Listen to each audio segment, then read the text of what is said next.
And welcome along to FitMatters, where we talk about all things rider positioning and fit related. Today, I'm here. We're spreading across the US and across the globe. Nuno's in Glasgow. Chris is in Middle America.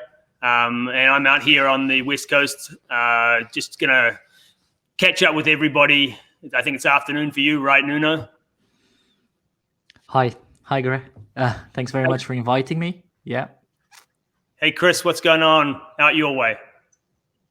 Moderate weather, but going to be cold. Well, it's raining here. Excellent. Well, that doesn't sound like usual weather for you. No, it's usually very dry, yeah. There's a reason it's green. Yeah, people don't notice that. Oh, it's so green, and the cows and everything. Well, yeah.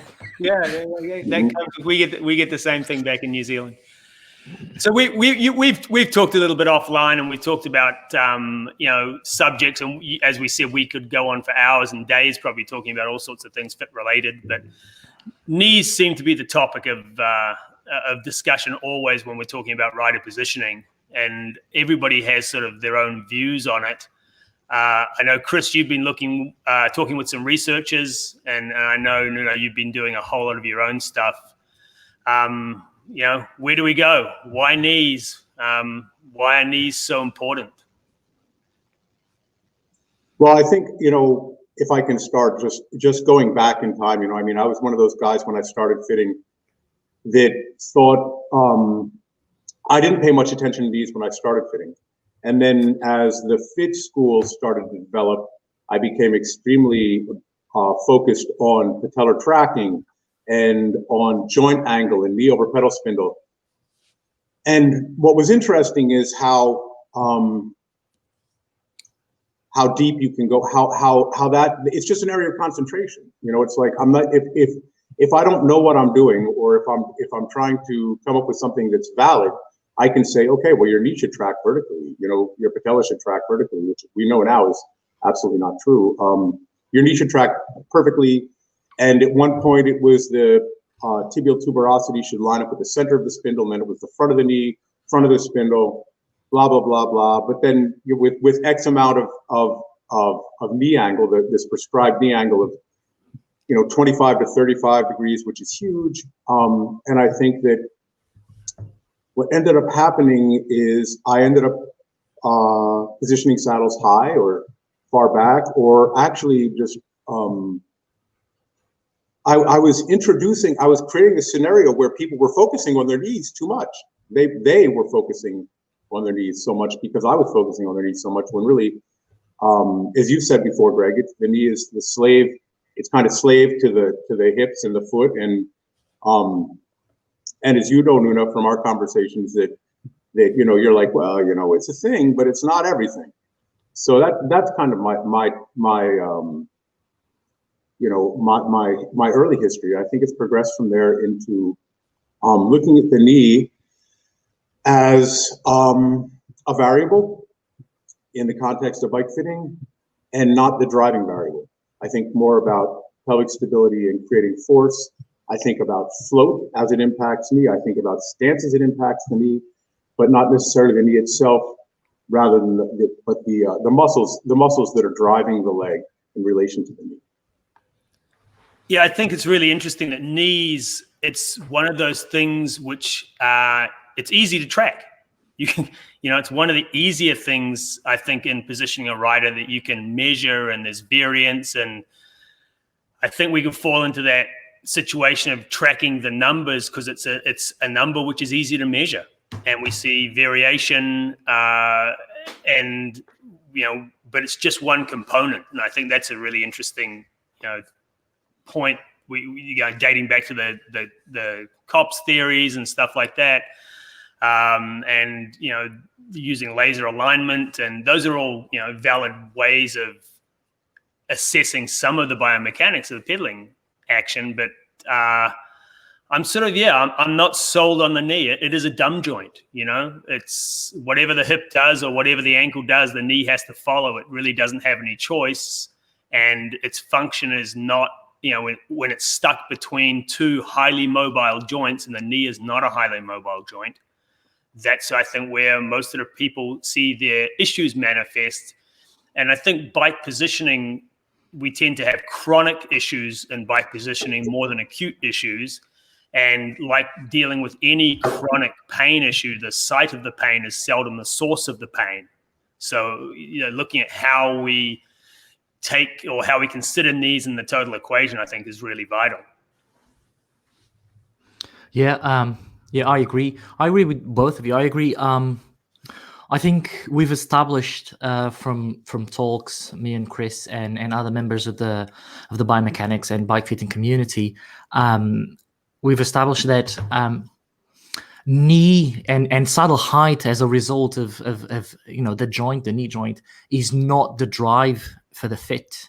It's more or less an outcome. I think knee is a popular issue for two main reasons. One is the variability in how the knee works in cycling, and we have all sorts of different types of knee tracking differently and functioning perfectly well, and that creates kind of an imbalance in the human mind, and people start to say things like, if that person tracks outwards in a V shape, like in a varus kind of moment, and it has really good results, why does my knee track in a valgus moment? Or and we start comparing with each other, and there's one thing that we forget, which is the function. And if something is not broken, we usually say, don't try to fix it, because the function is there and it's functioning as is.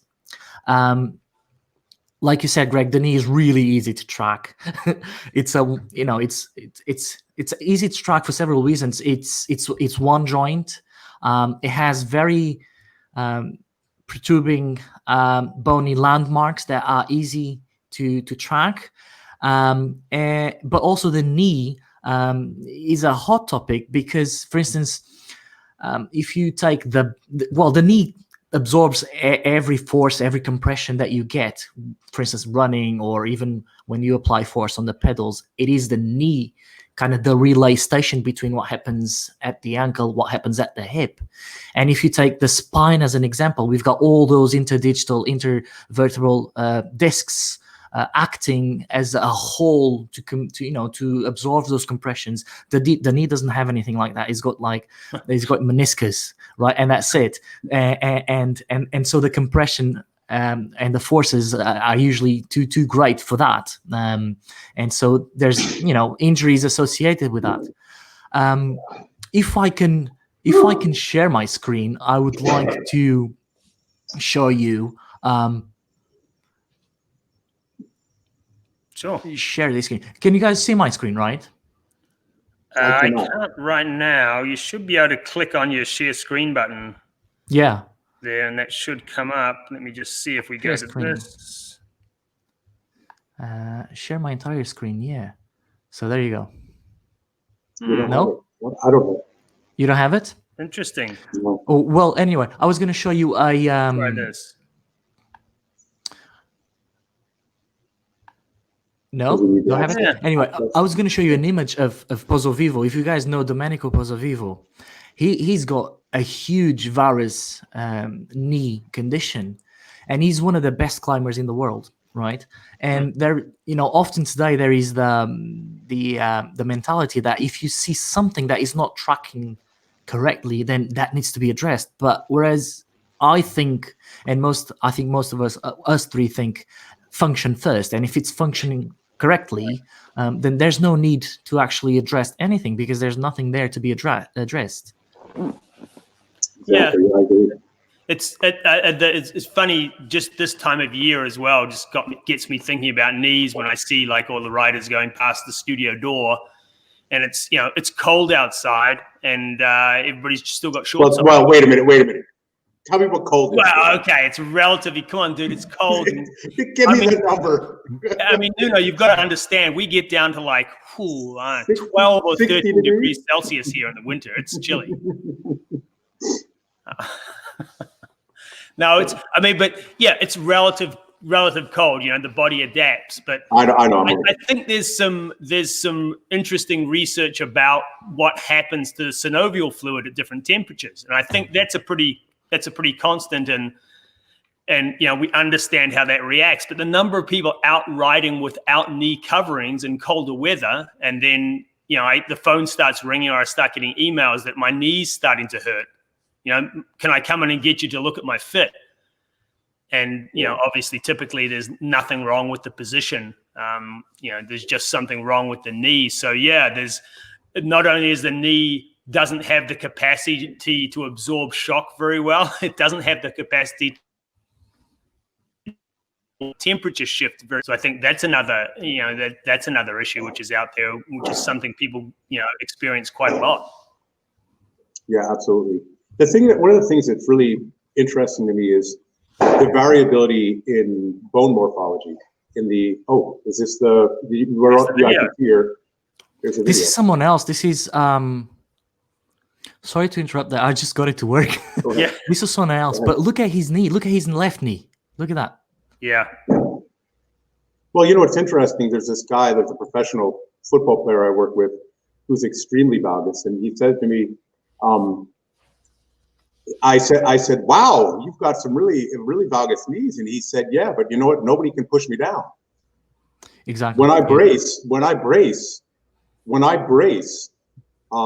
can push me down. And it's right to that. This is one of those, there's a perfect example. And actually, he's kind of moving from a varus to valgus.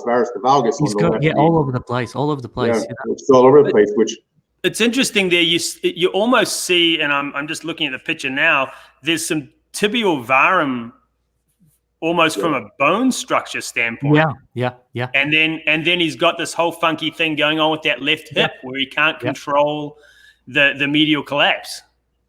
Yeah, and this is a professional rider doing the Giro, and he did the 3 weeks. Right. Yeah. And he's just been caught up by the peloton here. So. This is someone who's functioning pretty well, I would say. Well, that's the statement I make to people who come in. Like all my clients who come to see me are 100% functional. Everybody's riding their bike. It's not like people aren't being rolled in here on a gurney. Yeah. But they're 100% functional. But and that's the adaptive. Whether we call it high level compensation or whatever. That's just how adaptable we are. So I think it comes back to, either duty cycles on the knee, what can a knee sustain? And some knees can sustain more duty cycles than others. Yeah. So one of the things, what I was going to say before, it's incredibly intriguing to me is rotational component of the tibia and femur in relation relative to the tibiofemoral arthrokinematics, and just that. When I look, I wrote a 3D program back in 2010 and came to the conclusion that, well, we're not symmetrical, so that's not really it isn't a great tool for bike fitting. But the one thing that I learned in doing about 300 trials is that virtually everybody that I fit had 4 degrees of float, at least 4 degrees of float. And I did this by looking at the pedal, I triangulated the foot on the pedal and watched the sinusoidal wave to see whether or not they were within the float, and if they weren't, the wave would have a flat spot on the top or the bottom of the internal and external rotation. And the thing that's interesting, the reason that's intriguing to me is because I don't see it when people are pedaling. When somebody's pedaling, I don't see that rotation to the foot. It just looks like, their foot is staying in the same place. But also, what are the implications of locking that out? When I get Durace pedals and they come with the blue cleat, and I get 2 degrees of float, 1 degree of float. And I had to stock, when I was doing it, I was stocking a bunch of the yellow cleats because when I had top tier riders coming in with the reds or the blues, I'm like, hey, you know what? Here's the data, and I'd show them the data, and ultimately nobody complained about it. But I'm curious why. What is it that's attractive to a rider about having no float? Why is it attractive to people? I get these track racers, these professional track racers are like, no, zero float, lock me in. You guys got an answer? I think a lot of people perceive float as an inefficiency. They see it as you losing or wasting energy. And I don't know whether that's, I mean, I'm not aware of any research which has sort of looked at that, but I think, getting people out of that thought process that we don't move, or educating people that we don't move in straight lines, that every time we move, everything is a slight shift, off the center lines. We're always making these micro adjustments, like put somebody on a balance board and just what they do, it's perturbation happening all the time. We sort of see it. I put people on the force plate here, and you just let them watch their center of mass as they're trying to stand still, and their center of mass is like bouncing all over the screen. I've magnified the sensitivity, and that sort of helps to educate people about just how much we move in space when we actually think we're completely stable. Yeah, I think what happens with the mentality that you have to be locked in is actually when you exert float, you are wasting. So the force vector that should be going straight down to the transmission, it gets a little bit reduced or divided by the float, the torque. But the thing is, that doesn't necessarily happen. So the way that the talonavicular bone joins with the calcaneus, when we go into dorsiflexion or plantar flexion of the foot, our tibia goes into external or internal rotation. Okay, so when we dorsiflex, the tibia goes into external rotation. When we plantar flex, the tibia goes into internal rotation. This happens every time you go in a cycle, because when you're going down the pedal stroke, you're going to exert more of a plantar flexion, and then you're going to go into dorsiflexion, plantar flexion, dorsiflexion, even for a little bit. As you do that, the tibia does that as well. So if you don't have float, if you don't have the foot to accommodate those tibial torsions, where is that going to end up? Up at the knee. The knee is really good at bending, but it's not so good at doing this, and it's not so good at doing this, right? And so we actually do need float. We do need float to accommodate for those tibial torsions. Yeah. Well, So that's the exact, and this is what I do, here in the clinic, and you guys can see this, and we're familiar with it from the hip standpoint, is just showing people that when one thing moves, everything else rotates. Oh yeah. Oh, that's brilliant. And just from a tensegrity standpoint, you've just, when you show someone this, I'm like, if I move this bit here, everything on the opposite side moves as well. And so getting people to understand that is like, oh, really? That's how we move? I'm like, yeah, we don't just, it's not hinges and rotational pivots. It's like. Can you give me a link for that? Yes, certainly. I want one of those. I'd play all day with this if I'm like. I would play with it all day too. I've got a much bigger one as well, but it's like. Yeah, and so just understanding that for a lot of people, how we move in space, and that's the human, we are. It just gave me a thought. It's kind of like if we talk about float and lack of efficiency, and like Nuno's saying, people are thinking that we're not efficient in those force vectors. When you think about it in relationship to food, and how much when we eat food, just how much of it actually gets used. And we're just not that efficient as a mechanism doing anything. Wonderful. It's a wonderful That's thought. a really good point. Right, it's like, okay, 25% of I'm 25% efficient with food, Yeah, that's awesome. Let me write that down. Yeah, absolutely. Can you guys see my screen actually? Yeah, sure. Yeah. Mm-hmm. So this is just a paper that I found. I thought it was interesting that all the knee pain and all the knee problems, and then you get what was the problem? Saddle too high, saddle too high, saddle too high. So hang on, just let me get this straight. Are you suggesting that most people have their saddle too high? Oh my God! Imagine that. Yeah. The thing is, You know why this is? Because, and I think this is just my opinion, but I think it's because of the prevalence of injury due to patellofemoral forces like chondromalacia, those types of injury, anterior tendon injury, ruptures, chondromalacia, all of that. And so we've gone to the other side, which is the saddle cannot be too low. It cannot be too low. Otherwise, the forces, the anterior forces, the posterior anterior axis is just going to be too great. So the saddle has to be too high. Okay. Mm-hmm. And then you have all those movements and then the saddle is the wrong saddle because nobody can sit too high in the saddle without, some kind of lateral movement because they're attached to the pedals. And then they need to do some, saddle pressure mapping to see why is this saddle so high, so wrong for me, etc., etc., etc. But yeah, there's a lot of injuries associated with the saddle too high. Most of them, ACLs, most of them soft tissue injuries, not necessarily related to the knee. The bicep femoris or the semitendinosus insertion, those thick tendons at the back of your knee. Those get strained a lot with the saddle too high. You get tendinitis, you get ACL tendinitis, you get lots of different problems, not necessarily related to the knee, because I would consider knee problems the patella, ACL, the ligaments in the knee, the meniscus. That is knee problem for me, I would say. Well, and interestingly, with cycling, I've got plenty of clients who have no ACL, bilateral ACL destruction. Doesn't affect them riding the bike hugely at all. Doesn't have to. Guys who so yeah, the knee is positioned correctly.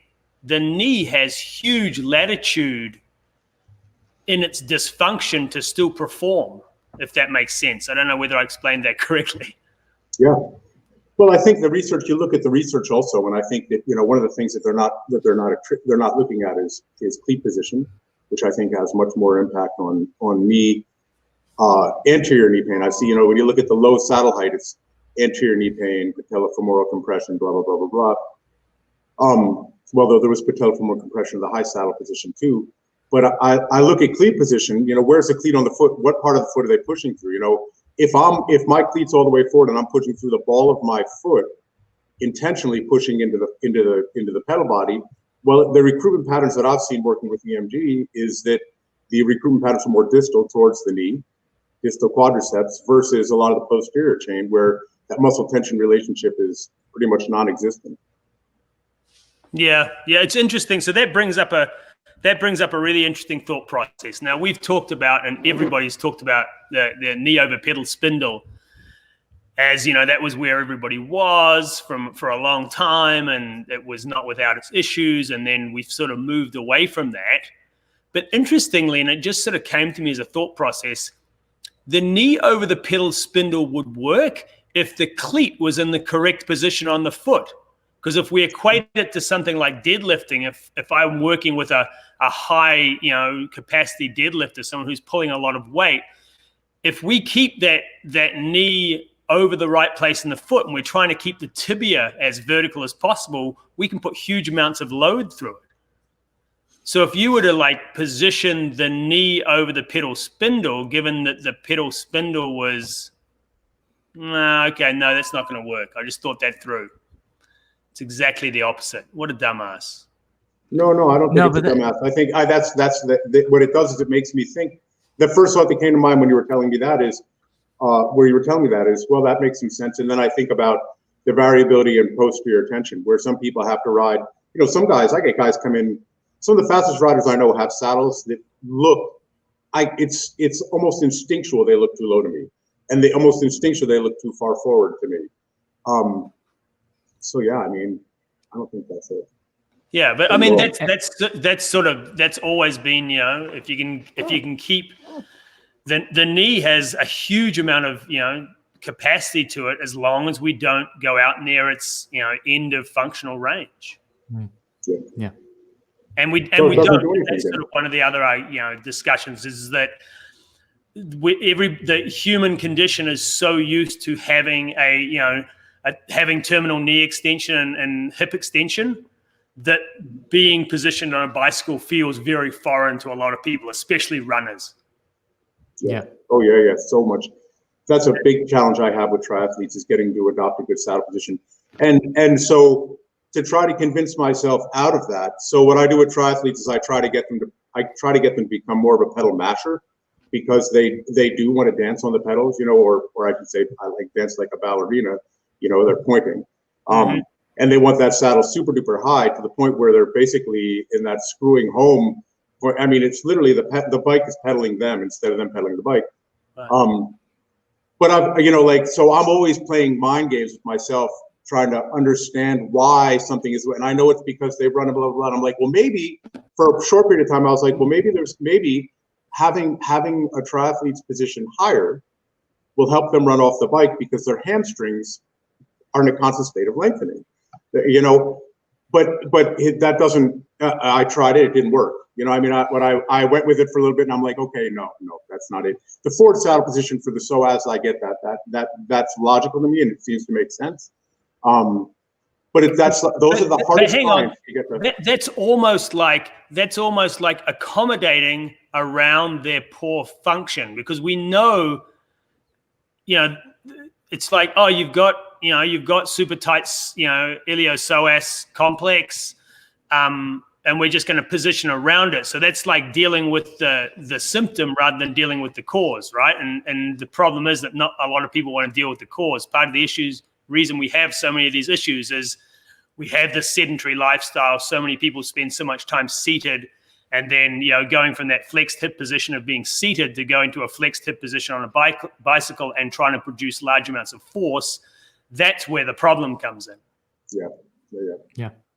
So it's just been a challenge. I think that if there's a challenge in my practice, it's teaching multi-sport athletes to appreciate saddle height, which allows them to use force throughout the pedal stroke. Did I say that okay? Yeah. You know what I'm trying to say? I'm trying to say is that, like, when I look at, if you take a video, and I don't use markers and stuff, but I do show people video, when you watch somebody pedal, a lot of times there's this delay where the leg stops extending and the hip starts to come down. Yeah, well, that's a neurological defense. That's a neurological defense because we prioritize the hamstrings have a much higher neurological priority than the quadriceps do. So we will basically, we get into this range because our quadriceps, you and I have had this discussion before, Chris, about, our quadriceps are used at their greatest expression for terminal knee extension. That's where they really, excel, right? They're really good at terminal knee extension. But our hamstrings don't like to completely extend. And I think neurologically we guard the hamstrings at some level. And that's why you see with a lot of people, when they get to that point where their hamstrings, it's not that they can't extend any further, because it's that situation where you'll see somebody who has this, weird pedaling mechanic at the end of their pedal stroke, at the end of leg extension for them. But then you put them on the table and passively they have the extension available. So they actually have the range. It's just functionally they don't have it. Because neurologically, as they protect that hamstring, when they get to the point where it doesn't want to extend anymore, they've got two options: either drop the hip or plantar flex the foot. Yeah. And I think depending I see both of those. Evolutionary things, we are neurologically evolved to prioritize postural position over phasic implication of a muscle.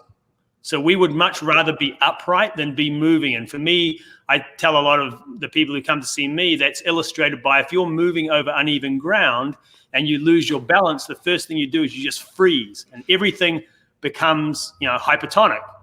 Everything locks up. And then when the brain senses it's out of danger, it releases everything, you're able to move again. So that's the freeze response. Yeah, absolutely. Yeah. So, and I think we see that a lot with that, when you get too high in the saddle, if you can't express, and some people can express true lengthening of their hamstrings at their ranges, at their end of range. Yeah, that's very good. Very good. It's true. It's that, and it's almost like we should be paying more attention. And I do look at the ankle and the hip instead of knee extension when I'm adjusting for saddle height. Yeah, I think it's one of those things that, once again, the knee is very easy to visualize and to measure. And so I think that sort of led us down that track of, well, if it's, we'll do it, because I think there's not a lot of people think as holistically as they need to. When we're just, it's like certain, let's call them brands who, here's your range. If you're between X range and X range, you're good. Yeah, absolutely. And that's kind of not how it's like averages, right? Averages just don't work. Otherwise, if it was all about averages, we'd all be running around with one ovary and one testicle. That's the average of the population. 1.5 testicles, I think. Right. Yeah. So and that's we got to be precise here. Right, exactly. We're in the science. We deal in science. But, Chris and I, Nuno, had this discussion. It was just an observation I've made over the years about how the quadriceps are implicated with the knee, and in cyclists, how we see overdeveloped VMOs and overdeveloped lateralis, but very seldom in a cyclist will you see a massive hypertrophy in rectus femoris. Because the main job of the quadriceps and the cycling mechanic is not so much to produce force, but it's to control force. So we're constantly using lateralis and VMO to control that medial lateral track, but we're not really implicating rectus femoris at its maximal capacity, because we're not approaching terminal knee extension, which is where rectus femoris really excels. Yeah, and that you just said is a very important point, because the range of motion of the vastus lateralis and vastus medialis is closer to the extension of the knee, to the total extension of the knee, and that limits the function of those muscles a little bit. Right. Not like the posterior leg of the wall, which has a much wider range of motion. Right. So yeah, and I think you see it at extremes, like certainly in track sprinters. You see more hypertrophy of rectus femoris, because they do use, they get more extension because they're out of the saddle for a greater period of their event, as from the starting position, but obviously they try and get back in the saddle as quickly as they can. But that's the one cyclist or group of cyclists I've seen, and I don't see many. I don't see any. But the rectus femoris is biarticular, isn't it? Yeah, I believe it crosses two joints. Yeah.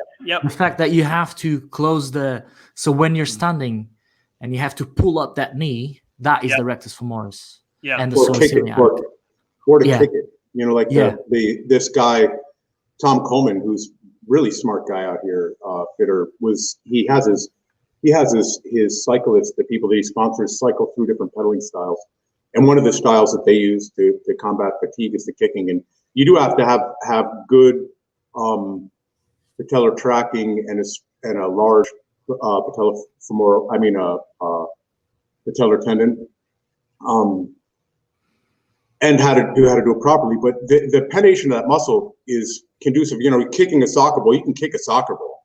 And so what he would do is one of the patterns that he would have people do is kick over the top. And I actually did a biofeedback protocol with that. It was effective, but people overdid it. And of course it caused just excessive patellofemoral compression. But yeah, it is interesting that we don't, I look at the way the knee functions when walking, and during the gait cycle, we bring the leg forward. We don't think about where we're going to put that. We think about where we're going to put our front foot, but we don't think about what's happening with the back leg. And with cycling, a lot of people start pulling in the back, when in reality, if we were more walking, if we paid more attention to walking, I think it would be a more effective way to get over the top of the pedal stroke. It's not a forceful rectus kick. Does that make sense? Yep. Yeah, absolutely. Yeah, I mean, it is. You know, I don't know where that whole pulling up thing has come from. Well, kind of, I do. But it's certainly, you know, everybody, you know, numerous new cyclists I have come in and go, I don't feel like I'm pulling up enough on my pedal stroke. I'm like, that's awesome. Good job. You're probably good job. Yeah, you're probably pedaling okay then. You know, if you feel like you're pulling up, we have some bigger issues to deal with. Yeah. So what do you guys feel about? I mean, what else have we got to cover? I mean, I'd like to know your opinion on a very popular method of knee alignment, which is the wedges. Dude, because you are opening a Pandora's box here. It's not. It really isn't. Can you see my screen actually? Yeah, sure. Oh, okay. No, I can't see. I can't see. Oh, there it is. Yeah. Oh, there it is. It's this notion that please don't get us in copyright infringement here. No, I'm sharing bike fitting website, bikefit.com website. Yep. Yes. So this is public knowledge and public domain. So I'm just sharing their website, and it's this notion that if you put a wedge, and if you put a wedge on the foot, you are able to align the knee. And there's two things wrong with this. One, you put a banana on your head, you're also able to. Sorry. One, it's the notion that the knee needs to be aligned, and as we've seen from that rider, Simone, and even there's lots of different riders, and I talked about Pozzo Vivo, and it's this notion that if someone sees a knee that's outwards in a varus moment, it needs to be aligned, and you know, there are bike fitters being trained this way. You have to use the wedge. And then there's the notion that if you put something on your foot, it will transmit that degree of inclination up the stream, and this makes no sense. Otherwise, every time you step on a pebble, you would fall or you'd walk, you know, inclined. So the foot is just a wonderful piece of equipment that absorbs any type of irregularities, and it's just built to keep our vestibular centers upright with the horizon. We're able to just stand on a mountain and our heads are completely leveled. I mean, a dog stands on the mountain and his head is lower than his butt, right? So I mean, we have a really good tool here, which is our feet. And just the notion of putting a wedge to align the knee, to me, is confusing. I don't know about you. Well, so, yeah, I mean, to me, it's always been confusing because that's a global adjustment. So I'm, you know, interestingly, I mean, Nuno, you and I are both feet guys. You know, I mean, I love feet are just the most complex, you know, I always say, when you've got something which has got 26 bones and 33 articulate surfaces, there's some stuff going on. Yeah. It's some very clever design, and some stuff can go wrong. But the interesting thing is it can also be very, very adaptable. And we see that on a daily basis. Like I have people come in every day where I'm doing, you know, custom footbed work for, and it's just like, how do you get through your day? And it's just, you know, how adaptable we are. Going back, you know, we can take that back to the food analogy. When you see someone walking down the street smoking a cigarette and drinking a big gulp, and they're 300 pounds, you're just like, wow, that's just shows how adaptable the human body is. That you can do bad stuff to it and it still continues to function. And our feet sort of fall into that category as well. Yeah. But if you wedge that, especially if you wedge the shoe, you're tilting the entire relation. You're changing the relationship between the calcaneus, the talus, and the distal aspect of the tibia, the tibial plateau. Yeah, I agree. I think that I do wedge, but mostly to correct shoe deformity. I don't think shoes are in the correct plane forefoot to heel a lot of the time, especially nylon shoes or shoes that have been used a lot or they get deformed. So I'll do that to correct what I perceive as a shoe deformity, where I I look at the shoe interface to the pedal versus what's going on in the mechanics of the body. I use insoles. I don't use corrective insoles. I use an insole that actually stimulates the foot or increases or improves the distribution of force through the foot is balanced as possible. And I don't need to use much in the way of shims and wedges. It is interesting that people perceive an improvement with wedging. If I put a 4-foot post, if I drop something into a shoe, and I'm clearly observing compression. So if I can see that I'm now creating compression in the medial knee joint, it doesn't matter. They like it. I think that the reason wedging and shimming is popular is because for some reason it feels more powerful. Feels doesn't mean it is.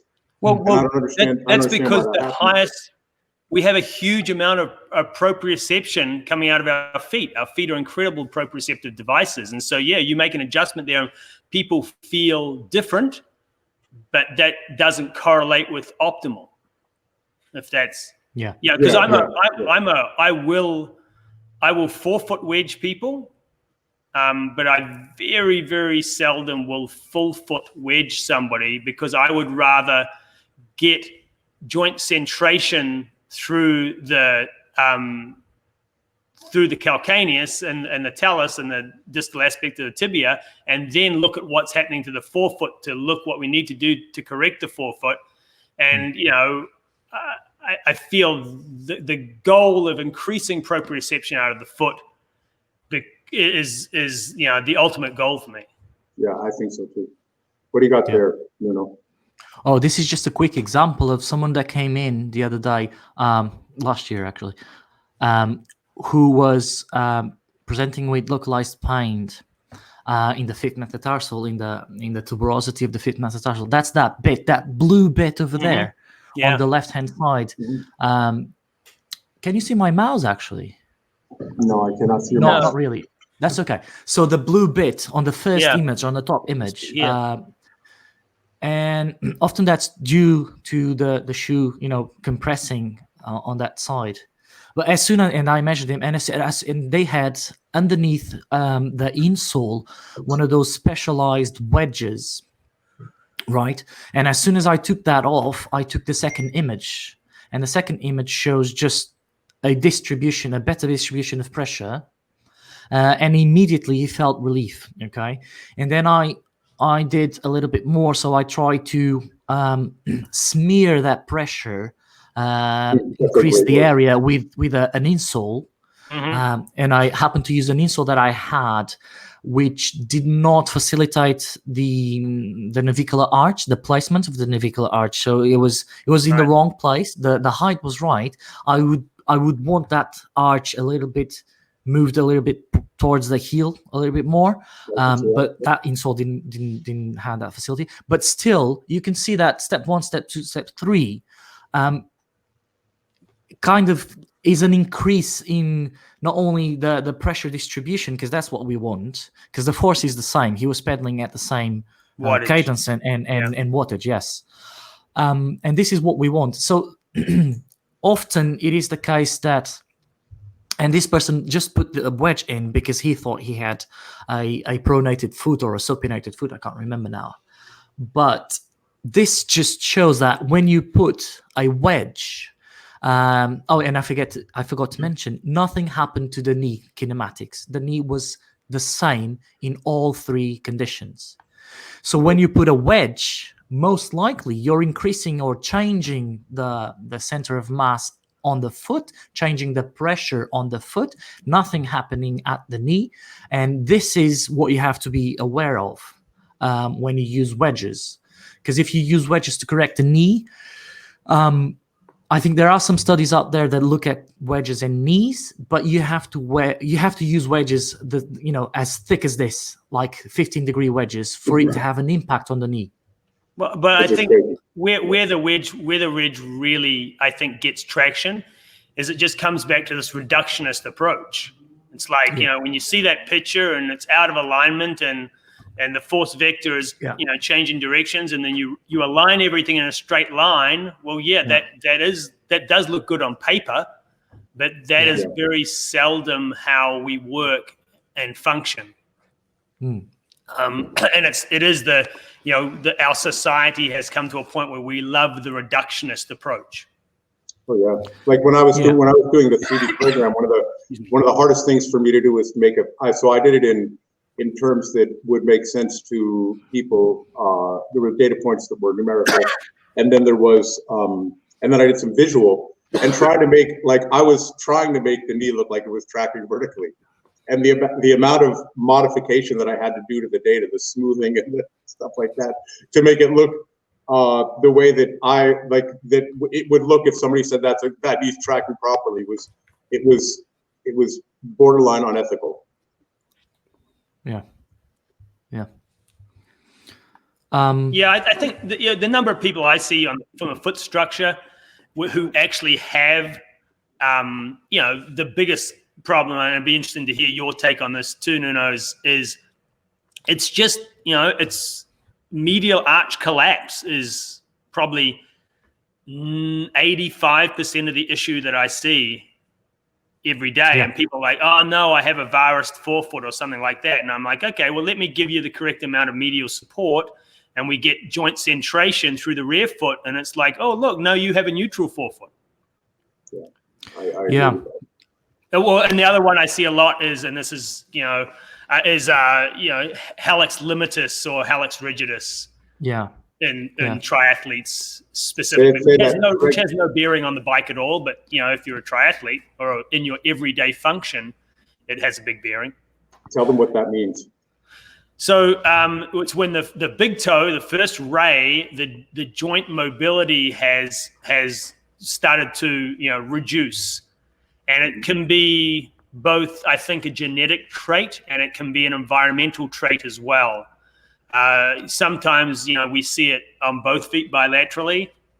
Sometimes I just see it on one foot, and that can be a function of someone who's, say, been a kicker in football, or for any other reasons where they've had trauma to the forefoot, certainly trauma to that first metatarsal. But when the big toe doesn't flex properly, then the foot can't function the way it's meant to. And it's going back to what I said earlier, it's another great example of how adaptable the foot is, that you can take away large percentages of its function, say with medial arch collapse and first ray dysfunction, and you can still pretty much do everything. Yeah, exactly. And just and the repercussion for the viewers, I just want to clarify for our viewers that you can actually test that on yourself by playing around with your big toe. Yeah. Let me grab a foot, just a second. Yeah, I think for the viewers, it would be helpful for them to understand that the terminology we're using. What do you mean grab a foot, Greg? Grab a foot. I'm practicing yoga, mate. Wow. So that's your foot. Here's my That's foot. your foot. That's it. I used to say this was my ex-mother-in-law's foot. So there's a whole joke behind that one. So let's say we've got the foot here, and these are the four, the 5 toes here. This is the big toe here, and the little toe out in here. This is what we call the first metatarsal and the fifth metatarsal. And what we're talking about with this dysfunction of the first metatarsal, hallux limitus or hallux rigidus, is this joint here, right at the end, starts to stiffen up. And so what happens is with your foot, when you go to step, your foot starts to step like this, and your big toe essentially jams. And so you will either externally rotate or supinate, roll to the outside. So this is supination and this is pronation of the foot. This supination, pronation.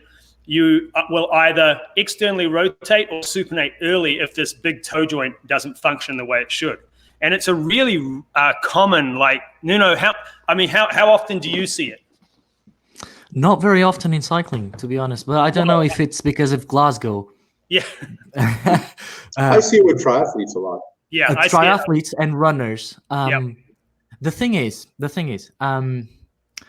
and this is what I don't know, because and this comes back to the way force or the way that propulsion and human gait happens, and most of the force goes through the big toe, the hallux, and when you amputate that finger, that hallux, the force is different, and the gait is different, and you're not able to generate the same propulsion. You're not able to propulse yourself forward as well. So it's massively important that particular joint is working.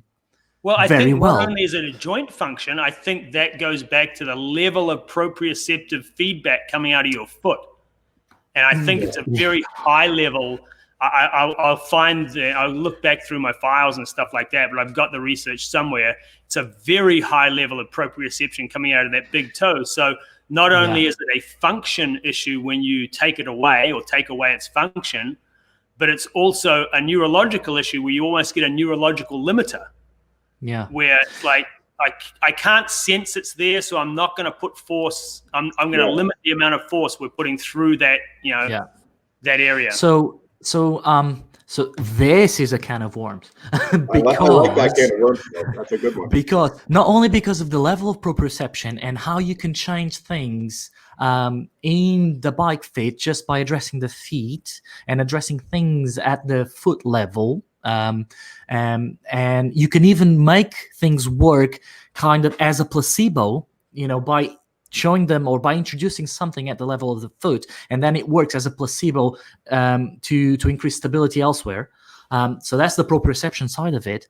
But then there's something that hasn't been studied yet, that it's a question in my mind, which links the first metatarsal joint with the windlass mechanism that happens during walking and gait, and that which doesn't happen in cycling, because I am not sure the windlass mechanism happens in cycling, just because the hallux you cannot elevate the hallux, and the force transmission in cycling is different. Yes, I think the complete mechanism doesn't happen, but part of the mechanism happens. Yeah.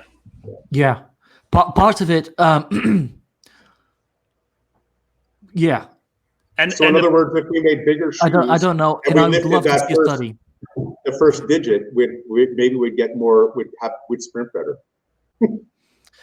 Yeah. Right. I mean, it's theoretically, right? Why not?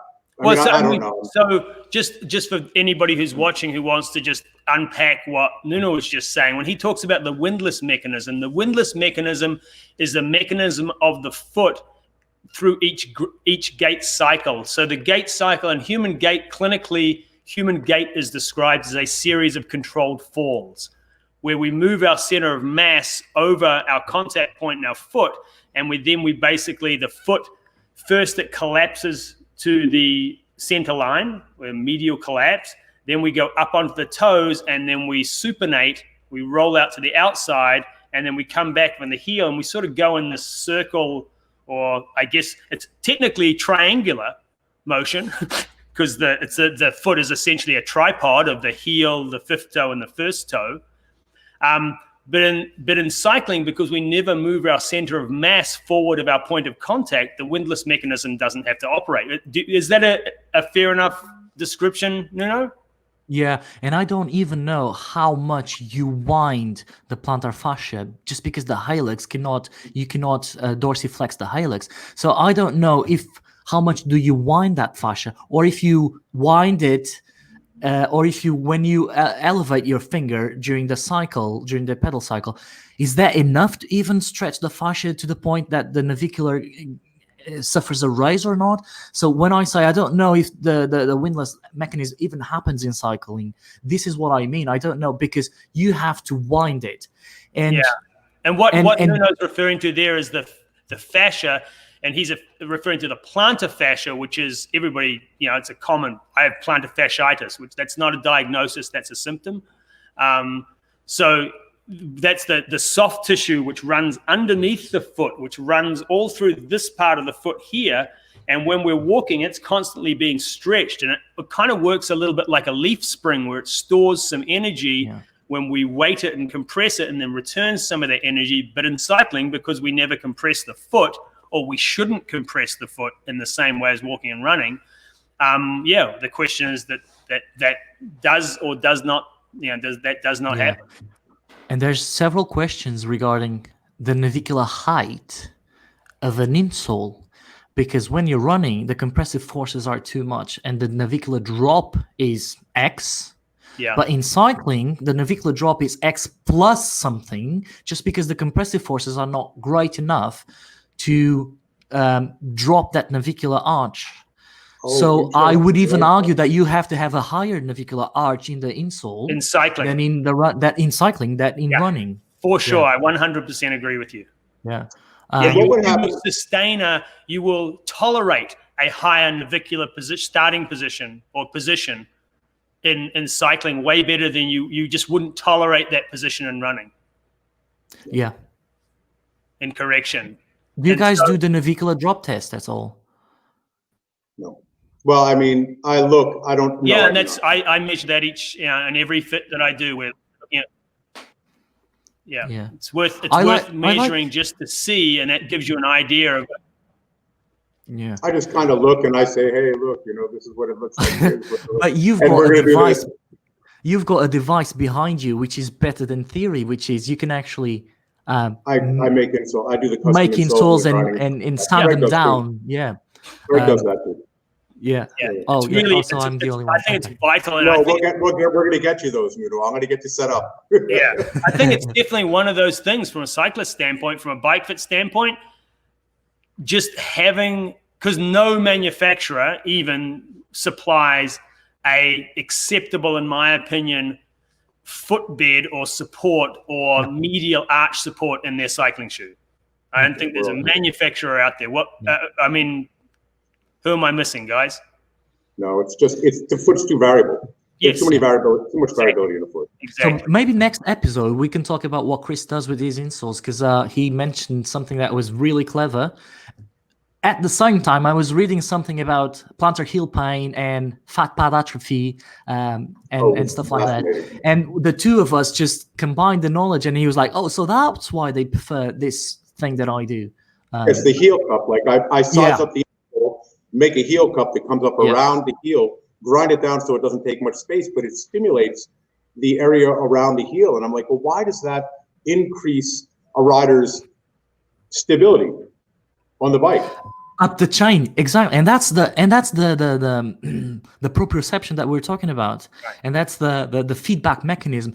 And something happens. I mean, the feet is one of those things that you have to try it with the person in the lab. You can use all the theory you want, but then something happens. If you have a pronated foot, you think, I'm going to use a device, an orthotics to correct for that, and what happens is it's even more pronated due to something called the neuromuscular effect, which is a central mediated effect, whereby the body has detected that we're trying to correct for the pronation. Therefore, it's going to activate the intrinsic muscles and all the other muscles to actually increase the pronation. So actually, when you're introducing that device that is supposed to correct for that, is exacerbating that.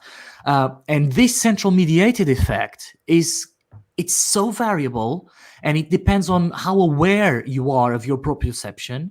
And it goes back to lots of things, like even trust in the bike fitting appointment. Even trust. Do you trust your bike fitter for him to manipulate you or not? Like when you said you slip on ice, you freeze, and then all of a sudden you relax. This is a trust mechanism. Because the body now understands, no, I'm safe, I can relax. And that happens in all sorts of levels. But this is a kind of warmth, Yeah, one of the things I'll do when I'm making custom footbeds for people is, part of the prescription is that you can't wear the device for more than 60 minutes each progressive day for the first week. Okay. Because your body doesn't adapt very well, because the moment, like, people will come in and we'll slide them in their shoes and I'll be like, how does that feel? And they're like, wow, I really feel that arch support. And it's pretty uncomfortable. And I'm like, cool. You'll accommodate to that position because, you're moving your body out of its natural position. And so all of a sudden, as you were saying, you'll start to try and correct back to whatever your normal was. And what we're trying to do is we're trying to shift where your normal is to your normal also being your optimal. Yeah. And in the bike fitting, sometimes I find that what you were saying, Nuno, is true, is very true for me. And I tell clients right off the bat, I'm like, your body's either going to eat it up or it's going to reject it. This is what I see. This half of the time, or not half the time, I'm not going to give it a 50-50, but this is what I see. This is what I would typically do. You might like it, you might not. And then I do the exact opposite to see whether or not that sometimes the body reacts positively to the opposite adjustment. And then I have to make the decision whether or not I think that is consistent with biomechanics integrity or not. But it is very interesting to me that what I think is going to happen frequently does not. I see somebody on a bike, they look great, and all of a sudden I start stretching them out. They don't look any different, but I've added 4 centimeters to the reach, and they can breathe. But that's the difference between and what we a lot of is the difference between having following a system or having a process, right? And so when you follow a system, it's like it's different. You can appreciate this here in the US, Chris. It's maybe different in the UK because you have a slightly more evolved system.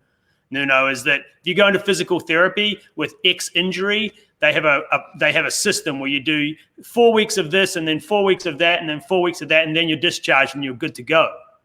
Whereas the processed approach is you look at something and you think you know how to fix it, then you try that, and it's like you have to reassess. And when you reassess, you find out what you actually didn't work. And I think that's where, certainly in bike fitting, that happens with a lot of the system-based bike fit, is they're like, oh, well, you fall within the numbers, so now you're good to go. Yeah. Everything's green.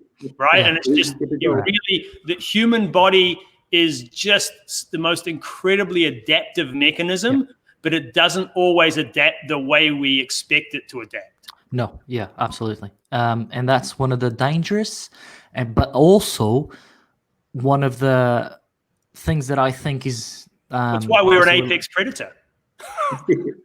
Right? We can adapt, dude. I can chop one of your arms and one of your legs off, and you can still ride a bike. That's true. And that's why I think bike fitting is so challenging and so interesting, because you never know what comes through the door, how they will react, and you are constantly being challenged by the client at several levels. The interaction, the client fitter relationship has to change throughout the session, etc., etc., etc. Yeah. Well, Matt, boys, I think we've chased the hands around the clock. We've just topped the hour mark, and as we said at the start, you the three of us could chat forever about these things. But I certainly think this has opened things up and left us certainly some runway to jump into certainly the foot things deeper. We're going to jump into saddles. We're going to jump into hand positions and handlebars. There's just going to be a ton of content, and I'm sort of looking forward to getting back together again in another episode to talk about more stuff. As we go out the door, Nuno, closing comments. Thank you very much. No, I really appreciate it. I've been wanting to do this for quite some time. I think it's needed, and I think we need these sort of informal chats over a certain industry for the industry to evolve and to succeed.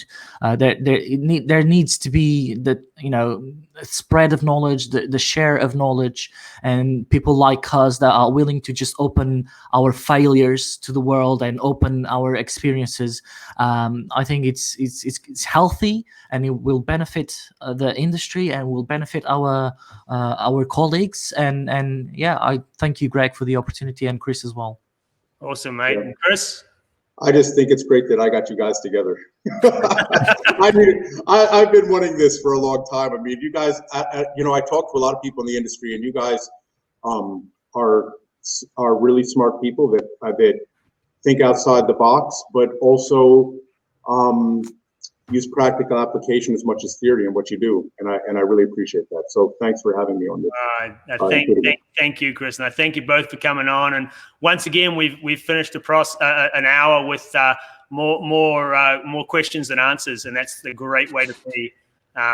We just keep searching because none of us have it figured out. It's why it's called a practice. But yeah, thanks again, guys, and we'll loop back again soon. Thanks everybody for watching. Thanks, Greg. Thanks so much.